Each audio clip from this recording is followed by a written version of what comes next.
Welcome back to another episode of Sport by Experts, brought to you by Bond University. I'm your host, Matt Webber. When it comes to the world of international sporting endeavour, I'm not sure there's a more kind of magnetically odd one than what we'll indulge in today. Take a little lawn bowls, add footwear that's a cross between ice skates and tap shoes, throw in a few brooms. Yes, brooms. And if any of what's happening at the Milano Cortina Winter Games is to go by, you could probably overlay some serious feistiness to boot. If you haven't already guessed, I'm talking about the ancient sport of curling. Now, it might seem vaguely ridiculous to be focusing on it here on the Gold Coast, where the only ice we ever really see is in a beverage designed to take the edge off 30-degree heat. But here we are. You see, at Bond, we have a curler. He's represented Australia on the world stage. He served as a policeman too. He's a barrister, a podcaster, and he also teaches here in the Faculty of Law. Assistant Professor Jay Merchant, welcome to the podcast. Hello, welcome. Thank you for having me. All that jazz. Absolutely. I'm delighted you've come in official uniform too. I had to when I got the invitation. Why just show up halfway? Exactly, with props. Yes, with props. With props too. For those listening, I mean, this is an audio. We have some curling shoes here. We do. We have the stone, or at least a replica of it. Yes. And a broom too. And of course, the broom. We'll go through the technicality of the equipment in a little while. Now, Sure. I described in the introduction, Jay, that we're talking about footwear that's a cross between ice skates and tap shoes, a little bit of lawn bowls, brooms, of course. But I've probably done your sport, which is one of incredible intensity and focus and precision, a bit of a disservice. How do you describe your sporting love to people who are curious about it? I think you're a little bit hard on yourself because I actually describe it to Australians as aggravated lawn bowls. Okay, good. I do. Because there is some feistiness, there's some intensity, there's cardio. I mean, if you think about a game, it's 3 hours of sweeping, all right? So, and you might have 2 or 3 games a day, all right? So there is a lot of cardio involved. We'll talk about how how a game or a match, whichever, how it plays out and the rules and all that kind of thing first. But a bit of history. This is an ancient sport. Yes. The Scots gave us more than golf, as it transpires. Absolutely. This is where it came from, right? And it started out in the ponds and the lochs of Scotland. And now it's controlled indoor environment, but at the beginning it was outside. It was with makeshift stones, so they were all different sizes. And you would actually start standing up and stand on a metal tray, which is called a crampet. Right. And so it's evolved immensely.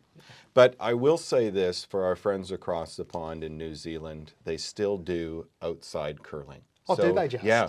One of the very special moments is seeing it outside, how it was done back in the day. Well, I'm happy to share with you my own experience. I was very fortunate to be travelling in Switzerland year before last. Yes. And I was in a little ski town called Mürren, beautiful little village. Okay. And they had an outdoor skating rink there that during the day the kids would play on and frolic on. Yep. But of an evening, it was reserved exclusively for curling. Perfect. And people would rock up as you would a game of lawn bowls, Yes. barefoot bowls, or a game, 9 holes of golf, and they were enjoying a drink and a chat. But playing with, the word intensity is going to come up a fair bit in our conversation, I think. The concentration and the precision with which this game is played, even socially, I found it quite mesmerising. It is. If you think about it, you have to get this 19-kilogram stone to a target. And so you've got variables, the ice condition, you've got the brooms involved. You have to judge as soon as that rock is let go, okay, where is this going to end up? All right? And so you have some control, but that's the intensity of it, is trying to facilitate this stone getting down there and knowing what you need to do that. Let's talk about the rules of the game. Okay. We turn up to the rink. Yes. We're going to play curling. How many on a team? How do we go about playing? All right, so there's 4 people on a team. You have an alternate, but 4 people on a team. each person throws 2 stones. Okay. Okay, you've got a lead, a second, a third, and a skip. The skip is like the captain.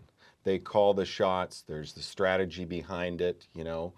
There's different shots that they can call, and, you know, you try and outdo the other opponent. So it's a game of chess as well. And so, you know, you've got a target, which is called a house, and you want to get your stones multiple at that target. The house is a circle. Yeah, it's a circle, you bet. How wide? 1 metre wide? No, it's more than that. It's 12 feet. 12 feet, Yeah. okay. Yeah. And so you want to get as many of your stones in that, we call it the button of the house, because that's how many points you get. Now, the other team is going to want to try and remove some and try and guard some of their own. So the strategy involved in it is quite awesome. Yeah, right. Yeah. And skip stands back. That's right. Skip stands back. They throw the last 2 stones because theoretically the skip should be able to throw any shot. Yeah, okay. They're that good. Okay. Yeah. You're a skip, aren't you? Oh, yeah, I am. Yeah. There's some times when I can't throw each and every shot, but I give it a go. How many? Oh, look, I'll talk in the language of lawn bowls because it's familiar to me. Sure. You play ends. Yeah, same. Same. In curling? Yep. And how many ends do you 10. play? 10 ends to a match. That's right. And do you play from one end of the rink to the other the whole time? No, you go, it's similar to lawn bowls because I believe you go up and then back. It's the same in curling. Okay, Yeah. wow. Game usually takes about 3 hours. Did lawn bowls influence curling in any No. way, shape? No, it's No. just a coincidental. Yeah. Yeah. Yeah. Right. Yeah. Curling was first. surely. Well, of course. Is it Francis Drake? I don't know. My English history's poor. But I will say this, though. There are some intricacies of lawn bowls, and I don't know the name of the balls or whatever, but how hard you throw it, where and how much turn you put on it, you know. Okay. So, yeah, I'll give you guys that. We have we've got the basic structure of a game. Yes. The equipment that we're wearing now. This bear in mind that we'll have some people watching this Sure. on video format. Some people will be listening. You've got here a pair of shoes in beautiful Australia, green and gold. Yeah, these are customs. Okay. Yeah, FootJoy gave them to me. Brilliant. But yeah, So to me, they look a bit like the kind that you'd get at the lawn bowling rink to start. You know, not the lawn bowl, the 10-pin bowling rink to start with, the heavy-duty leather. Yeah, these are golf shoes actually. Okay. Yeah. Yeah. But there are distributors out there that strictly deal with curling. So for instance, Asham is a distributor in Canada that will have Asham shoes. Right. Asham brooms, Yes. Asham clothing, okay? There's multiple. So this is a retrofit. Yeah, this is a retrofit. This is a custom, because I love the steel. Okay. It's the fastest, okay? But you can also get a 1/4-inch Teflon as well. All right. So if you're not a steel person, you can get Teflon. And the steel is on your left foot. That's your leading foot, Yeah, is it? so as you're sliding out with this foot up in front of you, and Yeah. this is your drag foot. So Okay. I'd be coming out like that. So, and dragging your toe, essentially. That's right. on that. There's a bit of toe dip to Yeah. reduce the friction. You Okay. bet. All right. All So- right. Do you ever wear them on a night out just for the hell of it? You know what? No, because they're too special. This was my first shoes when I represented Australia, so I will keep these. Yeah. Yes. I'm so thrilled you brought them in to Yeah, show for us. They're sure. fantastic. Yep. Then to your immediate left, my right, we have a broom. Yes. The old Balance Plus. Balance Plus is another distributor. Yeah, they're Now, a leader in broom technology, I'm presuming. they are. They certainly are. And so, yeah, what you do as the rock is coming out is you sweep it to reduce any sort of friction and to not speed it up, but it'll slow down less, if that makes sense. Okay, so does it rough up the surface a It does. little bit? It warms it up. Warms it up. It warms okay. it up, and that allows the stone to glide easier. Okay. Okay? And everyone, do you throw a stone or do you push a stone? Yeah, so- Everyone will push and everyone will sweep. Yes, except for the skip. Skip, Skip, yeah, yeah, no. Skip, Sproom's We not don't the do skip. that kind of stuff. That's too much work. But yeah, so you've got one person throwing, you'll have the two others that are sweeping, and the skips down at the other end. Okay. Yeah, and so this is just With hand on chin. That's right. Strategizing. And yelling yes. very hard. Well, we've seen a bit of that, haven't we, Yes. at the Winter Games over in Italy. So, Yeah. yep, you're about to No, say. so the fabric on here is standard. It cannot be deviated Okay. because there was an issue that we'll probably get into. Yes. But yeah, no, this is standard, and every team will use this type of fabric. Okay. Not this type of broom. You can have your choice, but the fabric itself. Different weights, different lengths. No, they're all, I mean, yes, there are different weights. But you'll see the majority of the teams at the Olympics have the professional ones that are very light. Yeah. Like it's extremely light. Because you're working pretty hard. That's right. Yeah. To And then scrub you've got in front the of stone. Yeah, the stone. Now this one is an It's a esky. replica. It's a replica stone But the real ones are 19 kilograms. made of granite. Granite. Yes, so very heavy. Yeah. Do they all come from one place, or They come from Scotland, but there are new developments coming. So China, for instance, is looking at creating rocks as well. Okay. So, okay. and I haven't tried them, but I've definitely stick to the Scottish stones. The stone is, what did you say, 14 kilos? 19. 19 kilos. Yes. 19 kilos, has a handle on top, which helps you guide the stone to its target, but there's a subtlety to that, isn't there? Yeah, so the handle can be turned either left or right, so clockwise or counterclockwise, and whichever way you turn that handle, the stone will curl in that direction. So Okay. to squeeze through a gap or Yes. for Yep. whatever whatever the skip tells you to do. That's right. And so, you know, the other intricacies are if you have a slow handle, so rotate it slowly, it will curl more as opposed to whipping it. Would Australian summer sport types be surprised at the scale of curling competition internationally? Yes. Yeah, they tell us would. about it. Yeah, I mean, so we've appeared in arena type settings where there's 12, 15,000. Okay? Wow. Yeah. Yeah. They're rare and rare nowadays, but in the good old days, massive. Okay. And I think we have a lot of Australians coming out in Brisbane and Perth and Melbourne giving it a go, and they love the environment. Yeah. Well, it's incredible to watch. Yeah. For that reason, to what level have you taken your competitive curling? Yeah, so I've done you're in the everything. Australian I'm in the gear. green and gold I'm in the here. gear. Yeah. I've done everything but the Olympics. Okay. And I'm not sure. I mean, I'm getting up there a little bit in age, and I know age is just a number, but we'll see. To be continued. I'm not done yet. You're not Damn done it. yet. Your accent betrays you to a degree. You're Canadian. I am.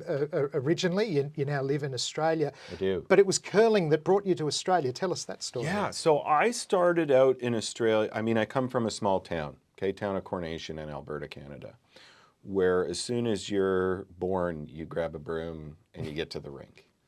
I left to come over here to study a master's degree, but as I was growing up, I was a much better curler than a hockey player, and I became really good. So much so that I was over here, loved it over here, and then had the sporting bodies, the Winter Olympic Institute and Curling Australia, everyone say, hey, would you come over on a more permanent basis? You got ID. You got talent ID. Well, and so everything was, sponsored and everything was good to go. I got a distinguished talent visa in 2010.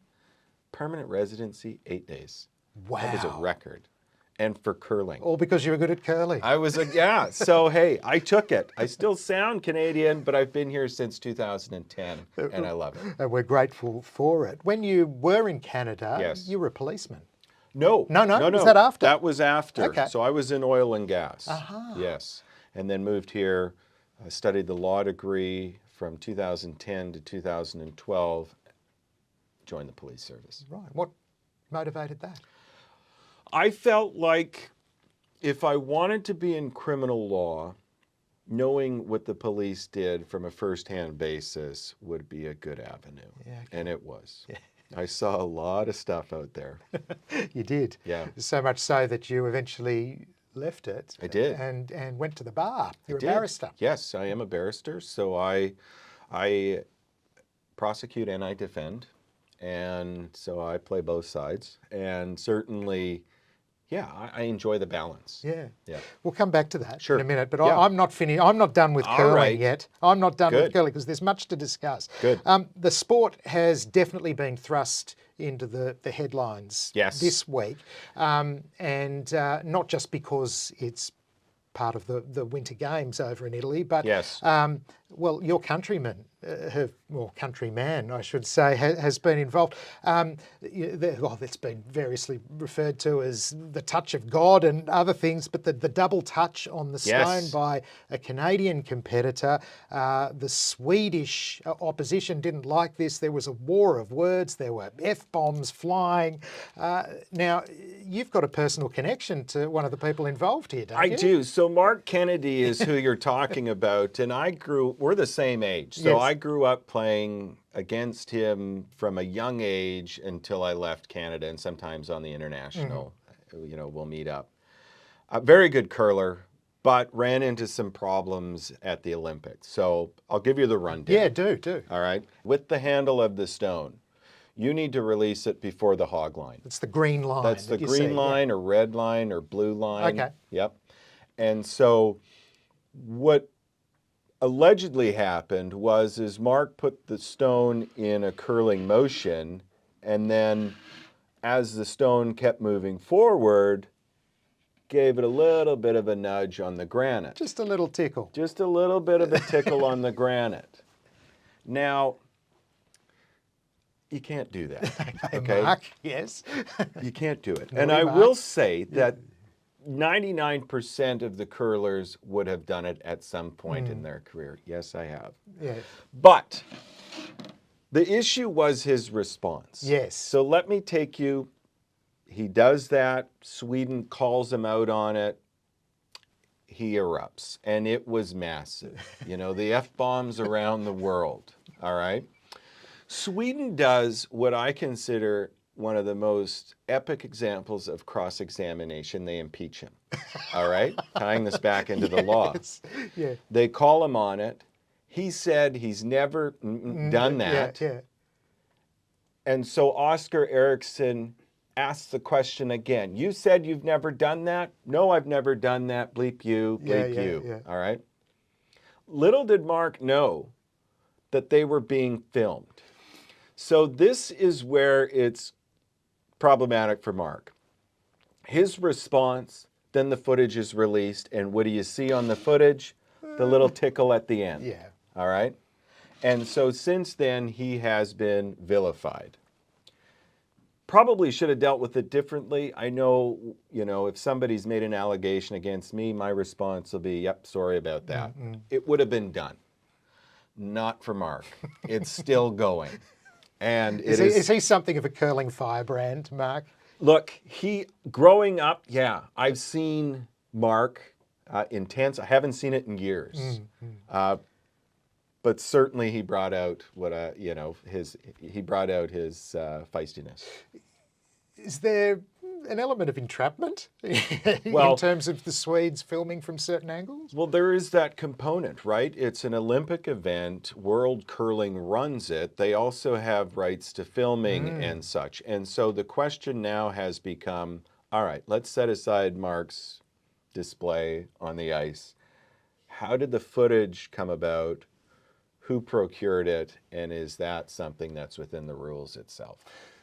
But if it's showing cheating or Yes. playing outside Yeah. the rules, does that matter? Well, and Does that's if a tree falls in a forest? There's yeah. a public interest, right? And so there's a lot going on right now. Do the officials monitor it? Don't they? And World Curling has been inconsistent with their approach, and that's part of the problem. Here we go. Yeah. Not the first time though curling's been controversial though. No.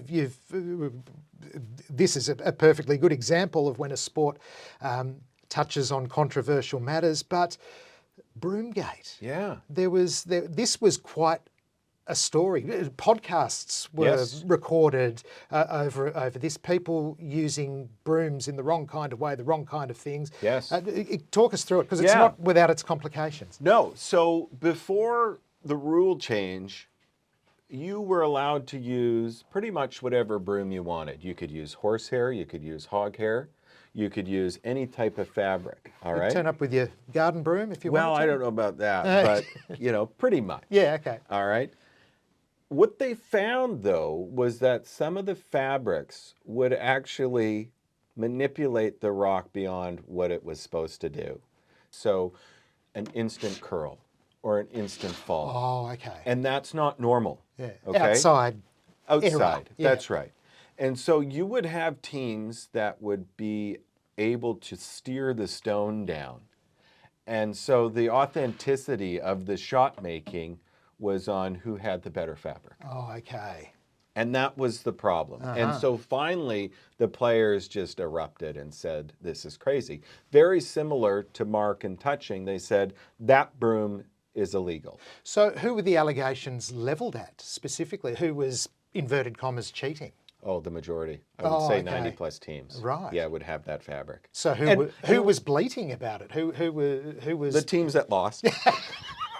But or who couldn't afford certain brooms? That's right. Well, perhaps, everyone could afford the brooms on the circuit and the tour, but certainly there are big games. There is big money in this sport that, you know, you will win tournaments, $100,000 for a weekend. So big money in comparison, and when you lose because of not your talent, but the fabric, Yes. that's the problem. It becomes a thing. It does. All the way to the top, went all the way to the White House, so to It speak. did, yes, Yeah, absolutely. yeah. And the result was? Oh, now it's standardized. As Everyone I said, has the same thing. everybody has the same type of fabric. Different brooms are allowed, but the fabric itself for sweeping is consistent. Regardless of the fact that ice may vary from venue to venue. That's right, because the brooms themselves won't. Okay, Yeah, good. And we're trained. We're trained to adapt our curling for different ice conditions. So, for instance, I just went to a tournament in China, and there was so much frost. I mean, it was horrible ice, but you just adapt. Okay. Yeah, If there's frost on, more friction, throw the stone harder? you have to. Yeah, okay. And yes, you did in China. It's like when the greens are sanded at the golf That's right. course. Yeah. Absolutely. Right. I have to give this curling a go. I think you should. Yeah, I yeah. think it's in the interests of justice. I think it is. Let's talk a little bit about justice. Law, what do you love about it? I love that there are problems out there that people need help with and that I can assist. I really do. You know, I see matters on a daily basis because I know where the bodies are buried. I was a former police officer. So I know when something hasn't been done, investigated correctly or properly. All right. And I see it all too often. And, you know, I'm all over evidence law because I teach it. And when there is a problem with the evidence, I enjoy finding that problem because it should be done differently. It's all about fairness. So I really like that element. And I also like standing up in court. And I do like advancing an argument. I do like trying to persuade the judicial officer to my position, whether, you know, it's an oral argument or whether it's paper. You know, if I can have a judicial officer adopt what I've said or written, my job is almost done. There's a lot of discussion in legal circles at the moment about the impact of artificial intelligence, Yes. AI, and how it will change workflows forever, and there may not be a need for certain types of lawyers going into the future. But what you're talking about are those threads of legal practice that remain as integral as they always have, you know, Yes. advocacy, mediating, negotiating a result, those soft skills, if you will, that I think people forget about sometimes in the broader conversation about the future of law. Yeah, and I mean, I'm known for attention to detail. And so when I am briefed on a matter, I will know that brief inside and out.